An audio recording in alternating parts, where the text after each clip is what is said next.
gabadhii gurigeeda ay ku tagtay sidii wax walba loo heshiiyey sidii arooskii isku dhacay. marka ani waxyaabaha iga xanuunka badan waxaas dhan in naag la soo doonto laga bixiyo waxaas dhan yani waxaas dhan korbi ugu mahaysay waxaa korbi u haysay arooskeeda waxaa la dhahay sawirooyina loo baahan yahay cameraman loo baahan yahay yaa sawiraayo saddexaadiyo qof kale ma aha saddexaadiyo la wacay arooskaas u baahanay sawirka dhac iyo waan gartaan wiish kale u yeeri wadnay dhagle dhag heestaas taa idan ku xasuustaa hadba idaawanoosa de historiga aragto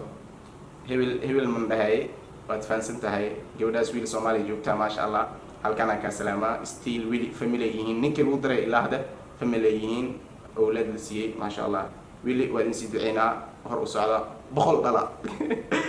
soo marka arooskeeda cameraman-ka ahaa waa arin aad iyo aad u xanuun badan gabaran jecla oo hadana arooskeeda cameraman ka noqo sawir ninkii saan garabka uu haysto duulshi afka la isku geliyo xanuun waa taas marka wala soo wacay sidii lagu sheegay in cameraman arooskaas ka noqon doono kulay waa ku heshiine shaqadeeda fiirsaday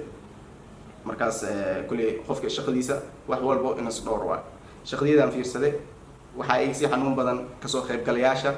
boqolkiiba 60 oo waxay og yihiin in gabadha xiriir ahayn oo gabadha liin dul qaaday meesh libaax soo galay fuluus soo gashay ma fahamtay markaas qof walba oo arooska joogay ana soo mashquulsanaa qof walba waxay noqotay inay hooska wada hadlaan yani ninkaana wax ka dhicay qoftaan arooskeed waa imaaday uu sawirooyay si amal dadka dhan waxay ku noqotay ama gaag marka qisadii saasay ku dhacday qisadii jaceylka saasay ku dhacday laakiin ani jaceyl ahaan ma idin soo gudbinin waxaa idin ku soo gudbiyay kaliya kistaas yar xanuunka badan gabar aad jecleed oo intaas san wadnahay ka guuweysay haddana arooskeeda adle cameraman ka noqo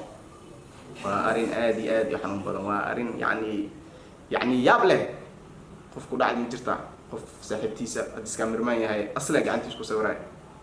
hadis jiro mooy hadaa jirtana xanuunkaas ani alla isla og saas mooho marka qof walba wuxuu haystaa history qof walba dib soo mar uu haystaa qof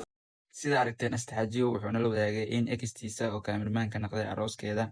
inta badan oo ku dhacda xaaladaas cameramanada ileen waxa waa dad oo meel walba oo laga waco oo ka shaqeeyo qof yacni markaas xiriir kala dhaxeeyo kala la aroosa asagoo filanaynin yacni oo shaqada ahaan looga wacay ayaa laga yaabaa qoftaas inay noqoto qoftii uu jeclaay marka inta badan cameramanada ku dhacday haddii aad su'aal ku weydiiyo gabaray wiligaa wiil ku jeclaay arooskaaga ma kasoo qayb galay asigoona filanayn isla wiilow adana gabar aad jeceshahay wiligaa arooskeeda ma qayb gashay adigoo filanayn